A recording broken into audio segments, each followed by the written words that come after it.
Hey guys, and welcome back to Crime Cafe. I'm so excited to have you here. I hope your Wednesday is going great. Today's video is about a mother-daughter duo who was absolutely adored by everybody, really. Not even their town. They were well known all over and people just loved them. So I feel like a lot of people know this story already. There was a movie made about it, but I wanted to cover it. I find this case fascinating because all the times it could have been stopped, and it wasn't. Like, it blows my mind that so many professional people were involved in this case and it was just not seen.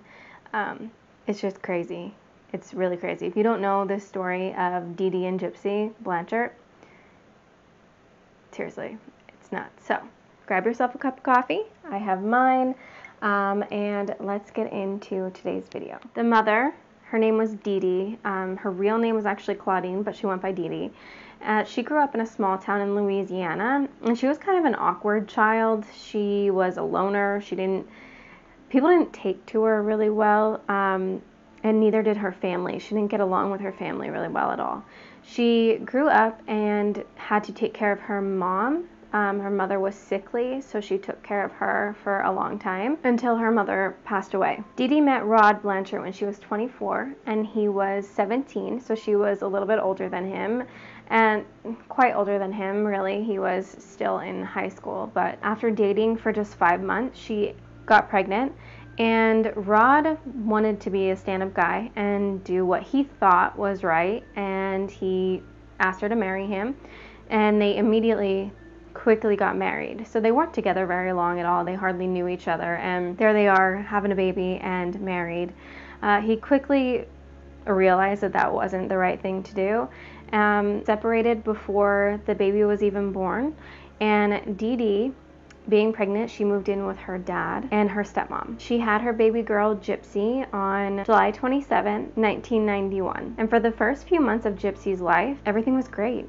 She was a healthy, happy baby, and they were in bliss mode. At 3 months old, Dee Dee rushed GYPSY to the ER, thinking that she had sleep apnea. She was terrified and just insisted that she had sleep apnea. I want to add a little side note here because I thought this was fascinating, that a lot of these Munchausen by proxy cases start with sleep apnea or supposed sleep apnea. I thought that was really weird. After this initial sleep apnea situation, Dee Dee insisted that GYPSY had multiple problems. It was the start of a slew of issues that GYPSY would face. Dee Dee said that GYPSY had chromosomal defect, which caused her sleep apnea, muscular dystrophy, epilepsy, severe asthma, and eye problems. She says that she had brain damage and she had childhood leukemia as well. GYPSY needed a feeding tube to eat anything. If you know anyone with a feeding tube, they need to change that periodically, and it's very uncomfortable. It's not, something that anyone would choose to have. And then around 8 years old, GYPSY was with her grandfather, and her grandfather actually got into an accident. GYPSY had to go to the hospital, and Dee Dee said that she needed tons of surgeries. She was kept away from family for a little while, and she was in a wheelchair from that point on. So Dee Dee had a little history of breaking the law. She liked to write some bad checks, and she was actually charged with a misdemeanor for that. So she had to spend a little time away. So during this time away, she's not at her dad and stepmom's house. So what she usually would do when she was staying with them is like clean a little bit here and there, and she would cook the dinners, all the meals she would really cook. And as she was gone, her stepmom, who was having a lot of medical issues, suddenly started to feel better. It was like a complete turnaround with her health. And the family found it really odd. Actually questioned Dee Dee on this. They questioned why this was happening. They even went as far to ask her if she did something to their mother. They obviously were really skeptical of her and really suspicious of even like the type of person that she is. Can you imagine being accused of something like that? Like, that is not something to say lightly. So Dee Dee got really angry at this, picked up GYPSY and left. Her Dad's house, and they moved to Slidell. Now, Dee Dee didn't work. She had to take care of Gypsy full-time. It was a full-time job. She was very much a hands-on child, and she needed all of her care. She also homeschooled her, so she did that throughout the day as well. She decided to homeschool her because she felt like Gypsy would have a hard time emotionally to be in school with kids who are the same age as her and at a completely different level educational wise, and she didn't want that for her. Now it's time to meet Gypsy. She was a sweet little girl, loved Disney, was absolutely obsessed with Disney. She loved to dress up and wear wigs all the time. It was like her favorite thing to do. She was tiny at only 5 feet, and she had like a really, really high-pitched voice that just makes her sound even younger. She wore really giant glasses that did not fit her face, and she had bad teeth because of, it could have been a number of different things. All her different medicine could have damaged her teeth. So she was missing quite a lot of teeth as well. And she would keep her head shaved. Her mom said that it was best to do that for her so she didn't grow some hair back and then lose it, having to do, you know, cancer treatments and stuff like that. So she just always kept it shaved for her. So the year that Katrina hit, they lost everything. They lost their house, they lost birth certificate, all the important paperwork about everything they lost in Katrina. And their doctor actually pointed them to move to Missouri because it would be beneficial for Gypsy. So in 2008, Habitat for Humanity actually built them a home that would work so well for Gypsy. And it had ramps for her wheelchair, had a jacuzzi put into it to massage Gypsy's muscles because her muscular dystrophy. So they really tailored this home to help Gypsy. And with charities helping them out like crazy, they actually got well known in that world, and people just lined up to help them. People just fell in love with them, and it's completely understandable if you watch any videos of them or even see pictures. They look like the sweetest mom and daughter duo. So during all of this time, Gypsy's dad, Rod, he was still in the picture. Dee Dee said that he was an abuser, an alcoholic, a drug user. He never accepted his child's illnesses. Like, he just denied that there was anything wrong, and that he was embarrassed of her. That's what Dee Dee said. Rod denies all of that, and he said that he was in Gypsy's life for years, that he would call her all the time. She would actually hang out with him and see him person to person for a while. When Gypsy turned about 10 years old was when Dee Dee decided that it was probably in Gypsy's best interest if she didn't go to her dad's home anymore. She wasn't out and about as much anymore for health concerns. That's what Dee Dee told Gypsy's dad. He actually tells people in an interview that when he called Gypsy on her 18th birthday, Dee Dee talked to him first and told him, now remember that she is behind. She has a younger mind, and I don't want you to tell her that she's 18. And he was confused by this because he didn't know, it was to that extent. He knew she was delayed and everything, but he didn't know that Dee Dee was actually lying to Gypsy about her age. Dee Dee said it's important for you not to tell her that she's 18.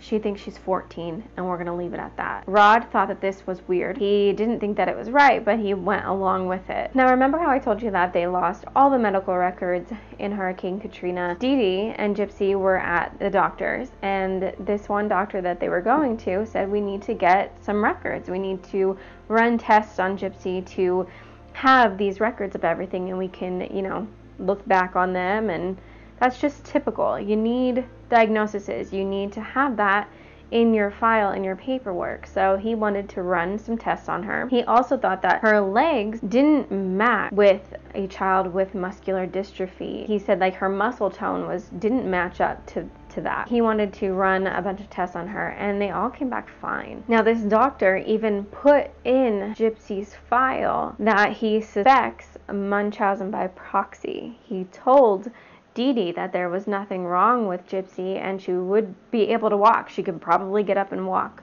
And Dee Dee denied all that. She caused a scene. She had a history in the medical field, so she was able to talk really well with medical terminology and stuff like that. So people didn't usually question her too much. So she was mad, and she stormed out of there and said that he was ridiculous. He was wrong, and they're never going to go back there. So he did write in her file that he suspected that, but that was it. It didn't go any further. Nothing happened. And I just, like, that is the one that I don't understand. I don't understand that. If you even suspect that, why would it not be looked into? Especially when a child is in a wheelchair, has her head shaved, has a feeding tube. Like, what? She has all these things, given so many different medicines, which maybe they didn't even know that she was taking that many medicines. Who knows, like, where Dee Dee got them and stuff. But, like, why are you not doing more? Why did you not do more? The authorities did apparently get an anonymous call at one point. Once again, nothing was done. They went and looked at her and heard the mother talking about all of these medical issues and the medical terminology and everything like that, and they did not even bat an eye. They didn't question it. They left, and that was that. And I just think that that's so sad. That's awful. So GYPSY became really, really close with this girl who was her neighbor. Dee Dee didn't really like that too much at all, so she tried her best to keep GYPSY away from people. She didn't want her to get too close to anyone. GYPSY found her ways of communicating with people. She was smart, so there was really no way to stop her from having a couple friends. She confided in her best friend, I'll say, because that's really what she was. She told her that she actually had a boyfriend. She was talking to him for 2 years secretly, and she met him on a Christian dating site, and that they were madly in love with each other. They had plans on getting married and living their life together, starting a family.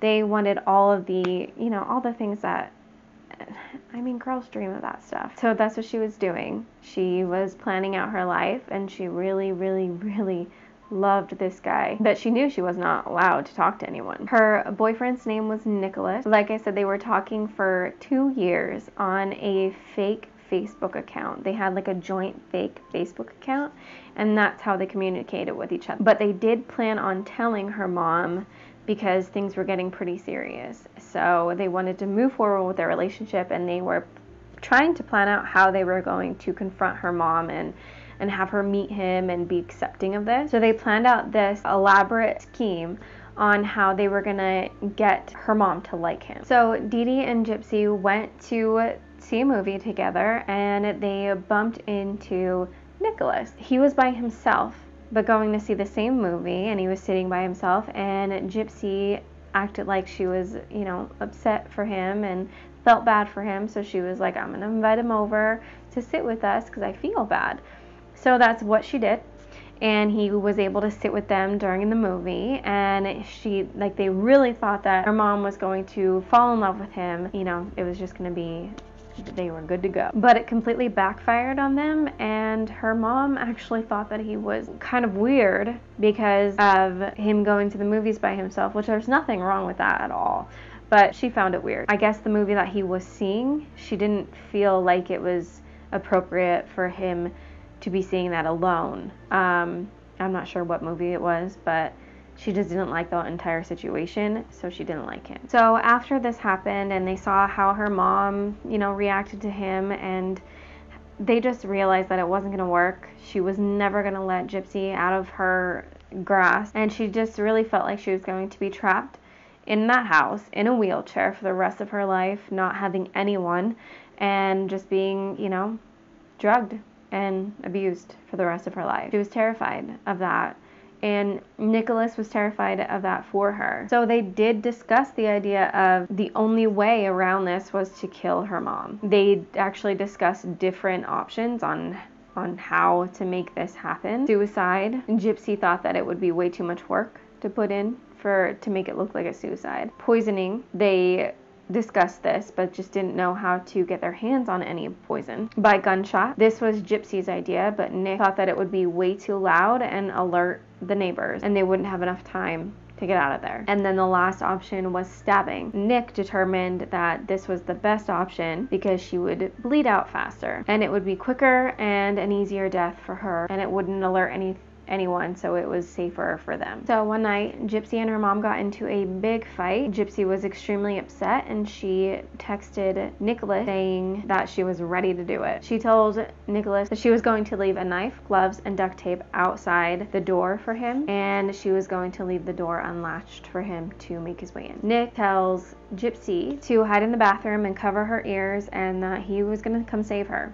He was going to get her out of there, and everything was going to be all right. Nicholas came to the house. He got the knife, the duct tape, the gloves. He came into the house, and he went straight to Dee Dee's room. She was asleep. He got over her and he started stabbing her. In an interview, he actually says that once he started stabbing her, a lot of rage came out of him. He said the dark shadow part of him didn't waste any time making an example out of someone, whatever that means. So when he got on top of Dee Dee and before he started stabbing her, she woke up and she was asking him, well, why are you doing this? And he told her, I'm your effing nightmare. And she did yell for Gypsy, but Gypsy was hiding away. And Nicholas did stab Dee Dee 17 times. He injured her so badly that he actually almost decapitated her. He stated that he lost control and that he stabbed her as far as he can go. After he got caught and everything, a psychologist did actually examine him and said that they truly believe that he wouldn't have killed anyone ever in his lifetime if it wasn't for this situation and him meeting Gypsy and just being so in love with her and infatuated with her, and her being trapped in the home and in the situation that she was in. And the psychologist really did believe that it was solely that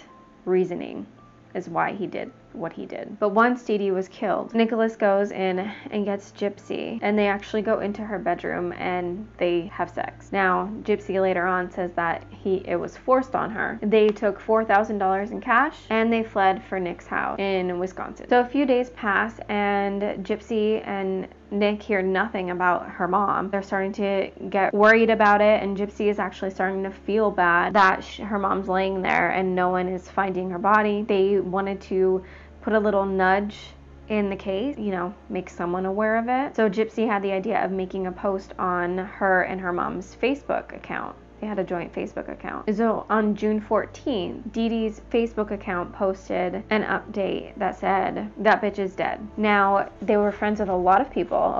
Everyone followed them. The neighbors followed them. People were commenting on this post and just saying, I think you got hacked. What is this? And they were just kind of talking back and forth to each other, saying that she definitely got hacked, trying to tell this person to get off the page. And then some people were saying, well, why don't we call the police, or why doesn't someone go check on her just in case?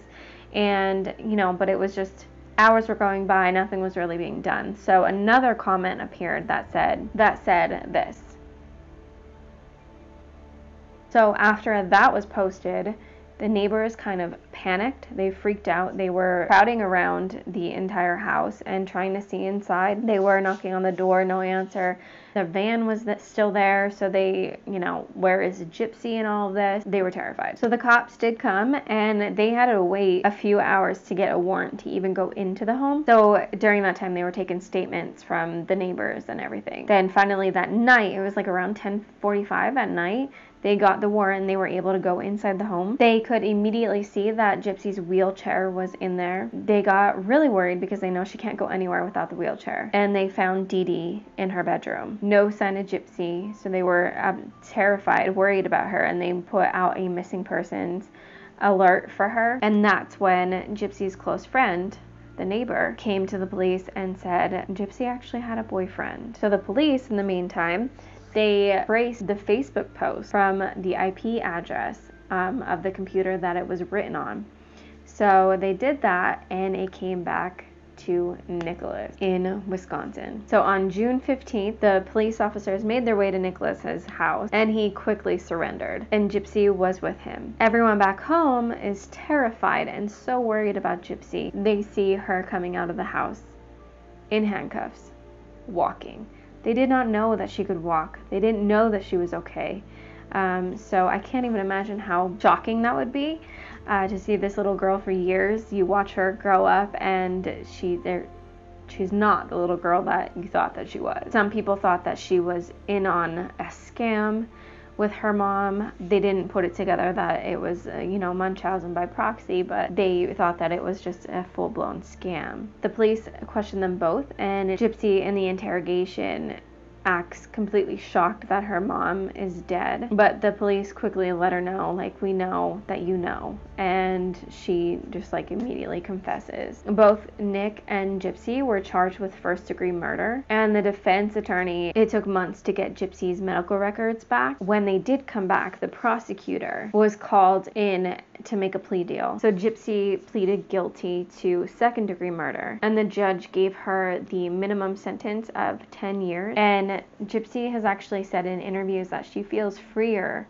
in prison than she's ever felt in her entire life. Nicholas was sentenced to life in prison and convicted of first-degree murder. Now, Nicholas has made quite a few different statements since being convicted of murder. He states that he would do it 1,000 times over for Gypsy, and for what she was going through, he believes that he made the right choice. He says that the days with Gypsy after they killed her mom were the best days of his life.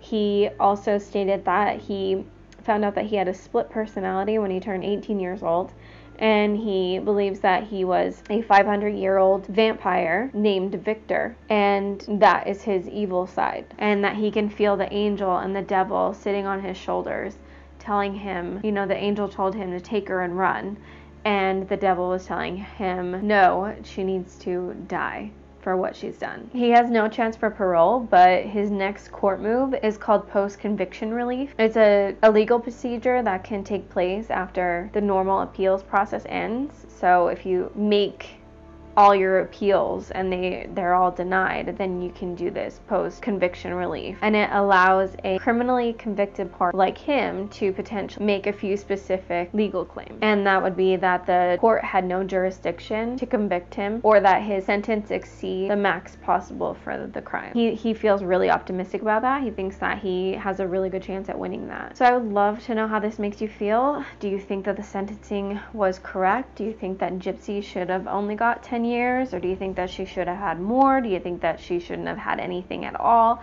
Do you think that she should have went into a mental facility for a little while? What do you believe that appropriate sentencing for her? And then what do you think is the appropriate sentencing for Nicholas? Do you think that he should have got life in prison?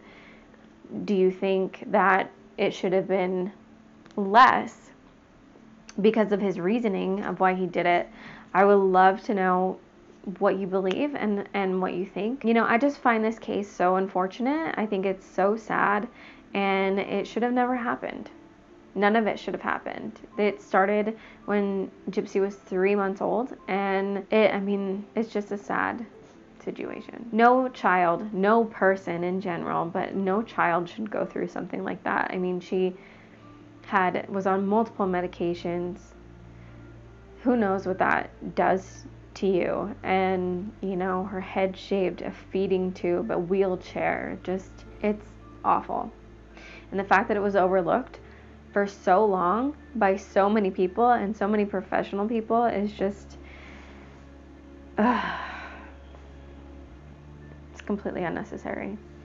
But I would love to know all of your thoughts on all of this. And if you haven't ever heard of this, there is actually a movie on it, and it's really good, so you should check it out. Let me know everything that you think, and make sure to hit the subscribe button. I'm here every Wednesday and every Sunday, bring you a Psycho Sunday. So click the bell button so you get notified every single time I upload a video, and I will see you in my next one.